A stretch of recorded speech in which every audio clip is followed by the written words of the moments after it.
भीगने की वजह से क्या हो गया, देखो ये सिकुड़ गया, ये सिकुड़ गया, तो ये क्या हो गया, ये भी पृष्ठ तनाव के कारण हुआ।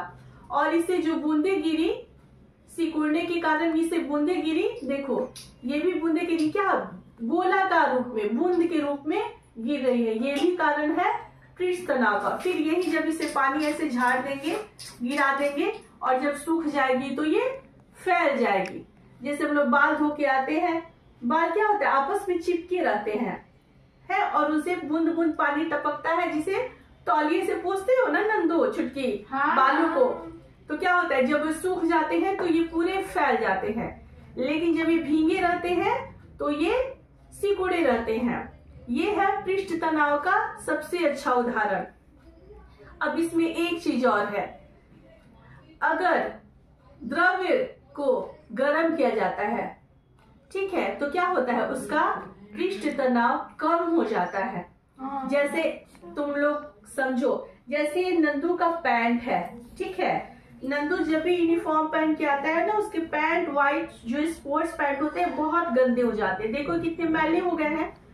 लेकिन मैं इन्हें धोने के लिए क्या करती हूँ, गर्म पानी का इस्तेमाल करती हूँ, गर्म पानी में डिटर्जेंट डालती हूँ, और तब गर्म पानी में डिटर्जेंट डाल करके मैं इसे करती हूँ, तो क्या होता है, इसका भी कारण है, गर्म पानी जो होता है वो पृष्ठ तनाव को कम कर देता है। गर्म पानी, जो तापमान बढ़ा तो पृष्ठ तनाव कम हो गया, यानी इसके जो कण हो गए, पानी कम क्या हुए, कम हो गए, और जब कम हो गए यानी क्षेत्रफल बढ़ गया, तो क्या हो गया, मैल, काफी गहराई से इसका मैल बाहर निकल जाएगा। डिटर्जेंट डालेंगे तो साबुन का घोल या डिटर्जेंट पृष्ठ तनाव को कम कर देता है, समझे।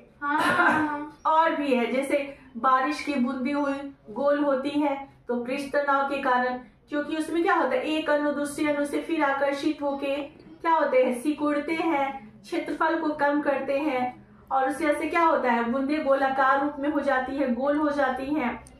अब जैसे पानी कहीं जमा हो जाता है और मक्खी मच्छर उस पे तैरते हैं, और उसी में वो अपने अंडे और बच्चे को भी जन्म देते हैं। इसीलिए कहा जाता है कि जब कभी पानी जमा हो नाले में, तो बरसात के दिनों में, या फिर जब मच्छरों की संख्या बहुत बढ़ जाती है ना, तो कहाँ, जहाँ जहाँ पानी जमा होता है वहाँ क्या करते हैं, कहते हैं लोग कि मिट्टी का तेल डालना चाहिए पानी में, क्योंकि मिट्टी का तेल भी क्या करता है, पृष्ठ तनाव को कम कर देता है। जब मिट्टी का तेल पानी पे डालेंगे तो मिट्टी का तेल पृष्ठ तनाव को कम कर देगा, जिससे मच्छर के जो बच्चे होते हैं वो पानी में डूब जाते हैं, ऐसे तो तैरते रहते हैं, मच्छर के बच्चे या मच्छर पानी पे तैरते रहते हैं, लेकिन जब उसमें मिट्टी का तेल डालते हैं तो पृष्ठ तनाव क्या होता है, कम होता है, जिसके कारण मच्छर के जो भी लार्वा होते हैं वो पानी के अंदर चले जाते हैं और मर जाते हैं।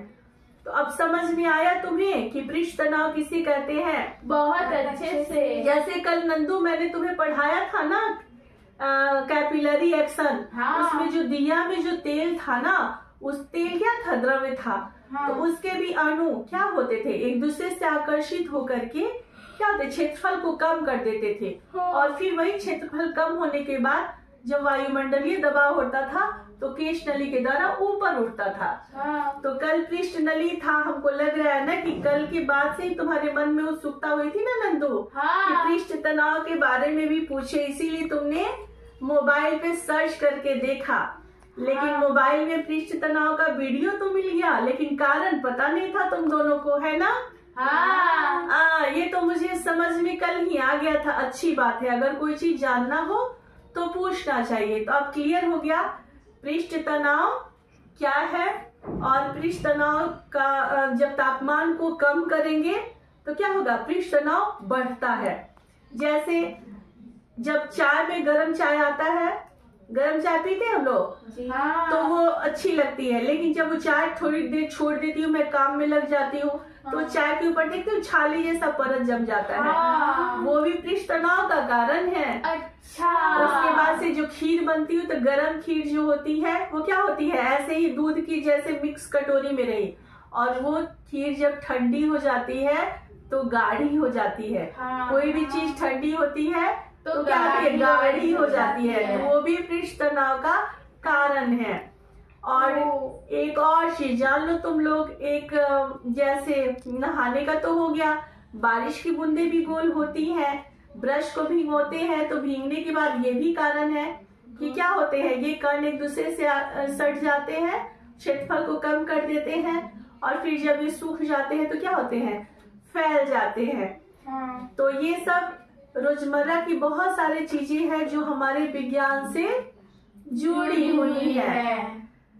तब चलो, आज का जादू तो मुझे भी अच्छा लगा और उम्मीद करते हैं कि तुम लोग जादू तो देखो, पर जादू के पीछे का कारण भी जानने का प्रयास करना आगे से। ठीक है, फिर मिलते हैं हम लोग अगले वीडियो में अगले टॉपिक के साथ। धन्यवाद।